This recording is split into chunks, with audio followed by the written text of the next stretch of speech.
I have a wonderful guest here with me, and that is Bala साहब हमारे साथ है. बाला मैनन इनका नाम है, बाला मैनन. आप एडिटर इन चीफ हैं और वाइस मीडिया ग्रुप के साथ आपका ताल्लुक है. 30 साल का एक्सपीरियंस. कनाडा में आने से पहले आपने हिंदुस्तान टाइम के साथ और मुख्तलिफ वहाँ के अखबारों, टाइम्स ऑफ इंडिया और मुख्तलिफ अखबारों के साथ आप मुंसलिक रहे. बाला मैनन, माजिद जमाल आप क्यों हंसे हैं? शाजिया भी हंसे हैं. शाजिया जी का ना, शाजिया जी बहुत प्यारी है. I love her. एक्चुअली वो जो शाजिया जी के मेहमान हैं ना, वो बड़े स्पेशल मेहमान हैं. जितने मेरे मेहमान हैं वो बेचारे हैं. Exactly. So Bala Menon ji, thank you very much for being with us. It is so good to talk to you. Now, recently Pakistan's foreign minister, he visited India, and of course it was a big news those days. But today, of course, we the neighboring countries, we are always concerned for each other. What is your stance about what happened in Pakistan and the political instability in Pakistan? I don't know. I mean, prima facie, looking at the visuals on the television, the arrest seems very high-handed. A former prime minister was being manhandled, pushed and dragged by paramilitary police into a van. This is bound to arouse emotions. I think that's exactly what is happening now. Sad. Very sad. Let me tell you one thing. Those who were once Prime Minister or generals of Pakistan Army, they have all the classified and sensitive information about the country, and these personalities must be. If we compare, we want to take off our clothes because Americans, they don't wear clothes, so we should follow in the morals as well to America. These presidents of ex-presidents of America, they are always briefed every year because they do have classified information in their hands and they are protected from outside world, whereas Pakistan is very unfortunate at that in that way. So Balaji, you looked at the images and you concluded very nice that it's very sad and pathetic in a nation where the ex-prime minister is treated, and it can be Imran Khan, or it can be the Nawaz Sharif or Zardari Sahab. Of course, everybody must be treated with the grace. Balaji, we as a neighbor, this is something that Pakistan, Imran Khan said one thing, regime change, and America has accepted it many times that they have done regime change wherever they want. Egypt is an example. There are very many other examples. There is Hillary Clinton's interview about the deep state, which she mentioned about the Pakistan army, and of course about the regime change. Yes, regime change was done because Imran Khan, like Zulfikar Ali Bhutto, is little arrogant to listen and do what others dictate to do. Do you believe in that? Yeah, I think what I think neutral observers will say that, I mean, vendetta is very much a part of Pakistani political culture. This has been happening, I mean, with arrests and assassinations. And this arrest obviously, I think, is to prevent Imran from campaigning for the coming elections, or I think they will disqualify him from standing for elections, or jail him. I mean, the only alternative now is to legally, I think, release him from jail or convict him on a trial. I can't see any other thing happening. And Balaji, Bala Menon, you have a very good experience, 30 plus years experience. My humble request is, I am very poor student of politics. As I said before, that America always says, and they talk about the regime change wherever they want it to do. And of course, unfortunate, and I do accept it, unfortunate part of the Pakistan that our politicians are corrupt, very corrupt. And of course, recently, Janab Bajwa Saab gave a couple of statements which we, as Pakistani, we feel disgraced. We don't like those statements. Do you think that as previous assassinations, whoever never and did not listen to what outsiders wanted them to listen, they are treated exactly the way they are going to do with Imran Khan? Because from the day one when this regime change was done, there was a one sentence and a one line which I heard and read many times, and that was minus IK. minus Imran Khan. And I couldn't follow in the beginning. Do you follow this story, and what would you say about it? Yeah, I think there will be a concerted move to remove Imran Khan from Pakistani politics, either in a legal way or illegal way. I think that's what's going to happen.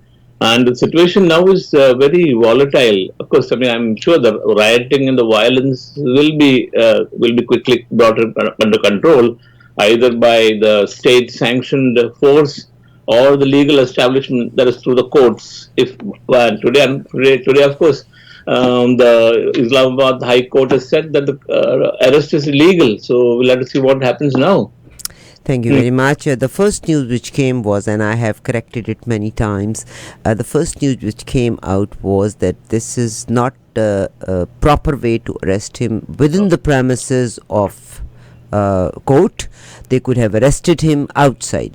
But now, of course, the judge must be under the pressure. The way pressures are in Pakistan, and now everybody knows how in Pakistani they make people change their statements and put them under pressure and update their softwares. So now the latest statement is what you are saying, that this is it's a legitimate arrest. I have no problem if somebody has done wrong, must be arrested, but there is a way to arrest somebody. Balaji, when I look at it, in Canada, when anything, and I remember my words 10 years ago, there was a lot of drugs and problems in Vancouver. And this is always a problem, that whatever happens in Vancouver, Toronto always follows the same, sooner or later. Now we live in the same area, that is Pakistan and India. India is progressing because your leadership is definitely doing their due diligence. But in the last some months, I've been listening. There are rifts going on in India between BJP and Congress, and the way Janab Rahul Gandhi was complaining in the last few days. Do you think that Pakistan is falling and we are afraid same thing is going to happen what happened in Sri Lanka? Like, no, people have no respect for any army officer, people have no respect for any political leaders. They are exposing them, they are beating them up. Do you think this can contaminate the whole area, subcontinent, or no? No, I don't think in India that can't happen because the army is very apolitical. They have not been involved in politics at all for the past 70, 75 years. That's one good advantage. So it's one very cohesive force, which is under the control of they report only to the president. Neither the prime minister nor any political parties can have any control over the armed forces. And the three commander in chiefs are reasonably independent, I could say. So I Thank you don't very think much. there's a question of violence between the army and the general population happening. And there are enough paramilitary forces to deal with any localized violence like it happened in Manipur. There's a Central Reserve Protection Force which can act. Yeah. Yeah, Manipur, there are very many things happening in Manipur, but of course we want states, beside each other. There must be good things happening so that that can make area and region stronger and much stronger. What do This you will think? happen. In India, Sorry. this will continue. A lot of this rioting and localized violence and political conflicts will arise until the next election in 2024. This is just going to be a build-up. There will be more riots and violence. That's what everybody expects. Thank If you the very state kindly. can control it, keep it under control, keep it within limits, so it doesn't spread everywhere. I think India should be okay. Thank you very kindly. And Balaji, this is I thank you very much for your time, and anything what you will say in one line. How can this situation be controlled, and what uh, people should do? Why people are so violent at the moment? And I think in the history this is the first time people are so much negative for the departments that they have attacked GHQ. I just got a news from Lahore that in the Kent area, jalao ghirao and burning things, and everything is going on there. uh, This, what I read, I think there could potentially be a takeover by the army because I think General Mirza, I think his name is, yeah, Shamshad Mirza. Asim, Uh, Shimshad is, and of course. he is No, no, chief, our chief of the army staff is General Asim Munir. Asim Munir. Okay, oh, yes, Asim Munir, yes. And General Mirza, of course, was overlooked for Yeah. some point. And he is considered, I think, a loyalist of Imran Khan. So I don't know what's going to happen there. But I doubt it very much that anybody is loyalist because, of course, Janab Bajwa Saab, he ruined everything and he did his due diligence to put somebody. And army says it's apolitical, but yesterday, whatever the press release was by ISPR, that was disgusting. Anyways, I thank you very kindly. I have all my, and we want to have your, share your experience in the last 30 years. Imran Khan is a charismatic leader. You know, he's a very populist. He's very populist. He's very powerful. He can be a real guiding force if he wanted to be. If the What do you country allows think? him. You have seen all these leaders, Shah Faisal, Idi Amin, Muammar Gaddafi, Bhutto Sahab. None of them died in physical death. All assassinated. Do you think that this is Imran Khan who spoke for the Muslim world and all these things, and he is not ready to listen West? Yeah, he's arrogant. Whatever he feels, he just Danger, of course. says. There is a danger, of course, but I don't think that can happen. I mean, the times are changing, isn't it? The people are more aware.